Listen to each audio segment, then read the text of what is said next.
Hello students, welcome once again in Sundar sir classes. मैं सुंदर sir एक बार फिर सबका स्वागत करता हूं सुंदर सर क्लासेस में। तो स्टूडेंट, आज का हमारा ये लेसन है पोएटिक डिवाइसेस पार्ट 2, और जिसको हम कह सकते हैं कि आज हम पढ़ेंगे फिगर ऑफ स्पीच के बारे में। पिछली वीडियो में मैंने आपको बताया था कि पोएटिक डिवाइसेस के बारे में कि कौन कौन सी बेसिक पोएटिक डिवाइसेस होती हैं, और उसी का अगला जो पार्ट है हमारा आज का लेसन नंबर 2, जिसमें हम पढ़ेंगे कि हमारे फिगर ऑफ स्पीच कौन कौन से होते हैं। तो स्टूडेंट, पहली बात यह कि सबसे पहले आपको ये पता होना चाहिए कि फिगर ऑफ स्पीच होते क्या हैं। एक्चुअली फिगर ऑफ स्पीच आप कह सकते हैं कि these are the ornaments of a poetry, कि एक पोइट्री को, अपनी पोएम को खूबसूरत बनाने के लिए पोइट जो है जिन डिवाइसेस का, जिन फिगर्स का यूज करता है, जिन ऑर्नामेंट्स का यूज करता है, उन्हें हम बोलते हैं फिगर ऑफ स्पीच।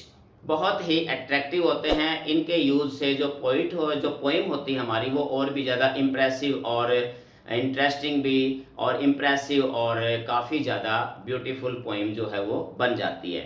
तो चलिए शुरू करते हैं हमारे आज के लेसन और देखते हैं कि आज के इस लेसन में हम कौन कौन से फिगर ऑफ स्पीच के बारे में डिस्कस करने जा रहे हैं। तो let's start our lesson.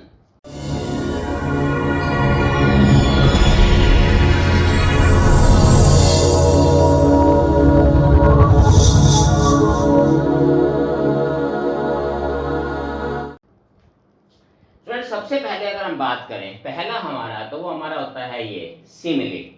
Simile जिसको हिंदी में हम उपमा अलंकार भी बोलते हैं। तो सबसे पहले कि सिमिली होता क्या है, तो हम ये कह सकते हैं comparison between two dissimilar things in order to bring out one common quality. Simple सी बात अगर हम कहें तो कह सकते हैं कि दो असमान चीजों की तुलना की जाती है दोनों को एक समान दिखाने के लिए। सिंपल सा है कि दो बिल्कुल असमान चीजें हैं, लेकिन उनकी तुलना की जाती है और उनमें ऐसा गुण दिखाया जाता है कि दोनों चीजें ही एक जैसी ही हैं। तो वहां हमारा जो फिगर ऑफ स्पीच यूज होता है वो होता है हमारे पास simile.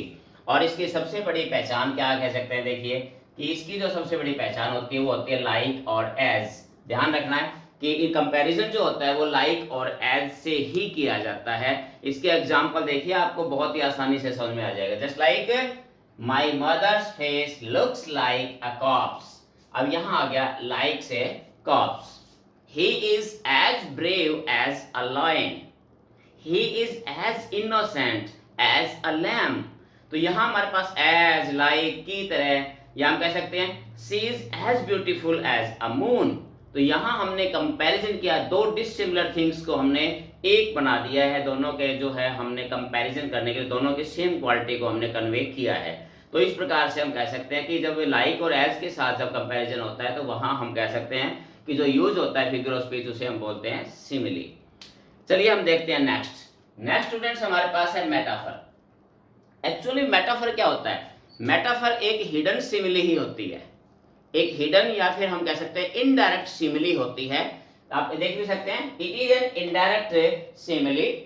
Here the comparison is not introduced by like और एज, यानी इसमें सिमिली की तरह लाइक और एज जो है उसका यूज नहीं किया जाता कंपैरिजन के लिए, बल्कि जो है डायरेक्ट ही इसका यूज है, हम कंपैरिजन करते हैं। देखिए जैसे एग्जांपल के तौर पे आप दे सकते हो, जैसे कहते हैं instead of saying he is as brave as a lion. अगर हम ये कहें, एक तो हम ये कहें कि ही इज एज, जैसे हम ये करते हैं इसको, he is as brave as a lion, ये सेंटेंस। अब यहां तो हमारा क्या है, सिमिली है, लेकिन कुछ लोग इससे भी एक कदम आगे निकल जाते हैं और वो क्या कहते हैं, he is a lion। अगर हम कहते हैं अगर एक कोई कहता है मेरा बेटा शेर है, मैं तो कहते हैं मेरा बेटा शेर की तरह बहादुर है, लेकिन एक तो आगे भी कदम निकल जाता है, वो होता है मेरा बेटा तो शेर है। तो यहाँ क्या है, जो कंपैरिजन है एक्चुअल में देखा जाए तो सिमिली है, बट सिमिली क्या है, हिडन है इसमें, और सिमिली से भी एक कदम ऊपर निकल जाता है। जो कंपैरिजन का जो डिफरेंस होता है वो बिल्कुल ही खत्म कर दिया जाता है। तो यहाँ पर हम कह सकते हैं कि यहाँ हमारे पास जो है वो मेटाफर होता है। मेटाफर को हिंदी में हम बोलते हैं रूपक बोलते हैं, यानी कि सिंपल भाषा में अगर कहूँ तो कह सकते हो कि जहां दो चीजों का भेद जो है वो समाप्त कर दिया जाता है और दोनों चीजों को एक ही चीज मान लिया जाता है, जिसके साथ तुलना की जाती है उसी का ही रूप उसको मान लिया जाता है। तो इसे को हम बोलते हैं मेटाफर। बहुत ही इंपॉर्टेंट जो है फिगर ऑफ स्पीच है, बहुत ज़्यादा जो है इसका यूज़ किया, सिमिली और मेटाफर दोनों का यूज़ ही पोएम के अंदर बहुत ही ज़्यादा एक्सेस मात्रा में किया जाता है। नेक्स्ट हम लेते हैं हमारा बहुत ही अगला कॉमन हमारा है पर्सनिफिकेशन।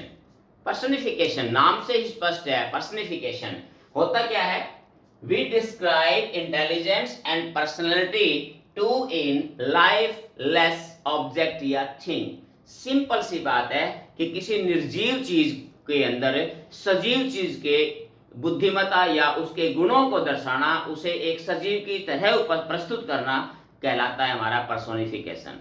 सिंपल सी स्टेटमेंट में ये कहता है, क्या कहता है इसमें, we describe intelligence and personality, यानी कि उसके अंदर हम इंटेलिजेंस भी और पर्सनैलिटी भी किसमें देखते हैं, एक्सप्रेस करते हैं, एक नॉन लिविंग ऑब्जेक्ट में, नॉन लिविंग थिंग्स में, लाइफलेस थिंग्स के अंदर उसे आप एक लिविंग थिंग्स की तरह प्रेजेंट करते हो, वहां आपका पर्सनिफिकेशन जो है वो होता है। अब लाइफलेस ऑब्जेक्ट होते हैं इसके अंदर।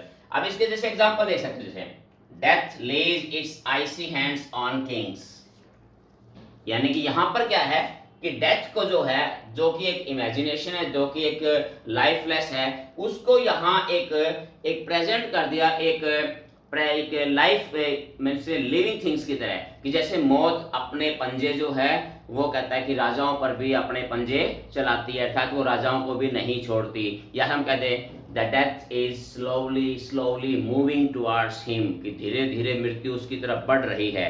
तो यहाँ क्या है, ये चीजें यहाँ पर एक डेथ को एज ए लिविंग बीइंग प्रस्तुत किया गया है। और जैसे और एग्जांपल देख सकते हो, जैसे मदर अर्थ, बहुत सारे पॉइंट्स है, धरती जैसे हम धरती माता बोलते हैं, धरती लिविंग, और मदर अर्थ जो है वो क्या है, इसमें मदर अर्थ में भी क्या है, पर्सोनिफिकेशन है। इसी प्रकार से लेडी मून, मून जो है नॉन लिविंग थिंग्स है, उसको एक एज ए लेडी यूज किया गया है, तो यहाँ पर भी क्या है, पर्सोनिफिकेशन है। तो पर्सोनिफिकेशन भी जो है बहुत ही आसान, जो हमारा बहुत ही अच्छी तरीके से समझ में आना, इसको आइडेंटिफाई करना भी बहुत ही आसान होता है, कि जब किसी लिविंग थिंग को, नॉन लिविंग थिंग्स को एक लिविंग की थिंग प्रेजेंट करते हैं, तो वहां आपका पर्सोनिफिकेशन फिगर ऑफ स्पीच होता है। अब स्टूडेंट नेक्स्ट देखिए, नेक्स्ट हमारा फिर क्या है, ऑक्सीमोरन। ये एक हमारा ऐसा फिगर ऑफ स्पीच होता है, इसमें क्या होता है, एक्चुअल में ऑक्सीमोरन में क्या होता है कि दो डिफरेंट वर्ड्स होते हैं। देखिए दो वर्ड्स होते हैं और दोनों क्या होते हैं, अपोजिट मीनिंग्स होते हैं दोनों का। दो वर्ड्स होते हैं, दोनों का अपोजिट मीनिंग्स होता है, उनको जो है एज किसके साथ, एक साथ प्रस्तुत किया जाता है। कहने का मतलब है दो बिल्कुल अपोजिट वर्ड्स हैं और दोनों को एक साथ जो है यूज किया जाता है, तो वहां हमारा क्या आता है, ऑक्सीमोरन का यूज होता है। एग्जांपल में आप समझ सकते हैं, देखिए जैसे एन ओपन सीक्रेट। अब देखिए ओपन सीक्रेट, अब देखिए ओपन ये बिल्कुल वर्ड है और सीक्रेट बिल्कुल अलग है, दोनों एक दूसरे का अलग वर्ड है, बिल्कुल अपोजिट वर्ड है दोनों के। ठीक उसी प्रकार देखिए लिविंग डेथ, लिविंग अपने आप में अलग है, डेथ यहाँ पर दो डिफरेंट वर्ड्स हैं। और एग्जांपल जैसे डार्कनेस विजिबल, डार्कनेस और विजिबल दोनों बिल्कुल अपोजिट वर्ड है। तो ऑक्सीमोरन का बिल्कुल अच्छी सी पहचान यही आप कर सकते हैं स्टूडेंट से, कि जहां दो वर्ड दिए गए हैं, दोनों एक साथ है, लेकिन दोनों वर्ड बिल्कुल एक दूसरे के ऑपोजिट हैं। तो इस प्रकार का अगर यूज किया जाता है किसी पोइम में, तो समझ लीजिए कि वहां ऑक्सीमोरन फिगर ऑफ स्पीच का यूज आपने वहां पर पा सकते हैं। नेक्स्ट देखिए, नेक्स्ट हमारे पास जो फिगर ऑफ स्पीच है हमारा क्या है, वो ओनोमेटोपोई, पोई। तो ये हमारे पास जो हमारा होता है, ये देखिए थोड़ा सा इसको आप प्रोनाउंसिएशन इसकी, अगर हम लंबा अगर वर्ड्स होता है तो उसकी आप प्रोनाउंसिएशन भी थोड़ा टुकड़ों में जो है सीख सकते हैं। Onomatopoeia, onomatopoeia.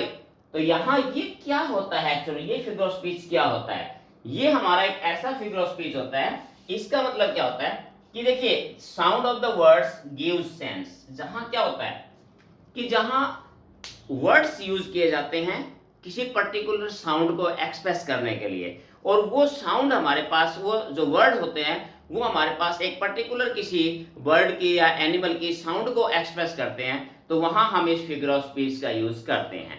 एग्जाम्पल देखिए, जैसे द हमिंग ऑफ बी, मक्खियों की भिनभिनाहट जो होती है, जैसे आवाज जो मक्खियां करती है उसकी आवाज। इसी प्रकार जैसे स्नेक हिस्ट, स्नेक की आवाज होती है। तो तो यहाँ पर है लायन रॉर, लॉइन रॉड। तो यहाँ इस प्रकार के जो सेंटेंस में हमारे पास जो ये वर्ड्स होती हैं, जहां वर्ड्स की या एनिमल्स या बर्ड्स वगैरह होते हैं जिनकी आवाज को वर्ड्स के जरिए एक्सप्रेस किया जाता है, तो वहां हम इस फिगर ऑफ स्पीच का यूज देखते हैं। लास्ट में आप देखिए इसमें दिया गया एपिग्राम। एपिग्राम एपिग्राम जो है वो क्या होता है?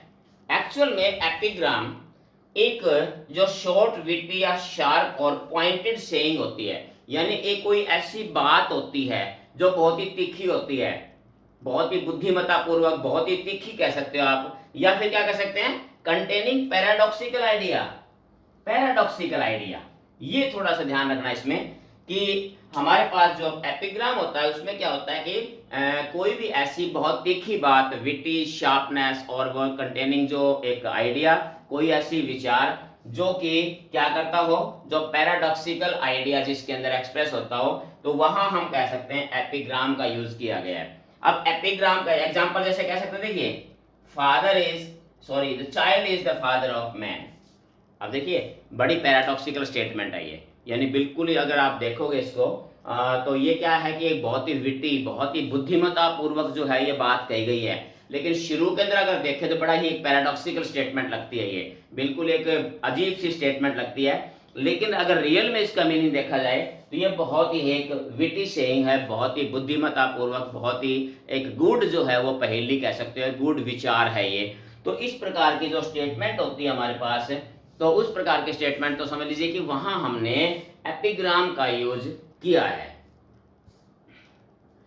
तो स्टूडेंट्स ये था आज का हमारा लेसन, और उम्मीद करता हूं कि ये लेसन आपको जरूर पसंद आया होगा। लेकिन एक इसको बंद करने से पहले ध्यान रखिए कि अभी इसका जो फिगर ऑफ स्पीच का पार्ट 3 देखना मत भूलिए, क्योंकि पार्ट 3 के अंदर मैं इसके बाकी जो बचे हुए फिगर ऑफ स्पीच है हमारे पास अभी को काफ़ी और फिगर ऑफ स्पीच, एलिट्रेशन है, रिपीटिशन है, हाइपरबोल है और पैराडॉक्सिकल स्टेटमेंट है, पन है, स्टाइल, कुछ एक हमारे पास और भी ऐसे फिगर ऑफ स्पीच हमारे पास बाकी रहते हैं जिनका एक पर्टिकुलर एक ही वीडियो के अंदर बनाना जो है वीडियो को काफ़ी लेंथी कर देता है। इसलिए अभी इसका थर्ड पार्ट जो है वो जरूर आप देखिए, और तीनों पार्ट को मिला के अगर आप देखते हैं तो निश्चित तौर पर आप पोएटिक डिवाइस से संबंधित आपके कितने भी डाउट्स है, क्वेरीज हैं, वो सारी की सारी आपकी सॉल्व हो जाएंगी। तो स्टूडेंट्स आज के इस लेसन में इतना ही, फिर मिलते हैं वीडियो नंबर, इसका जो नेक्स्ट पार्ट है हमारे पास पोएटिक डिवाइसेस पार्ट नंबर 3 में। तब तक have a nice day, thank you.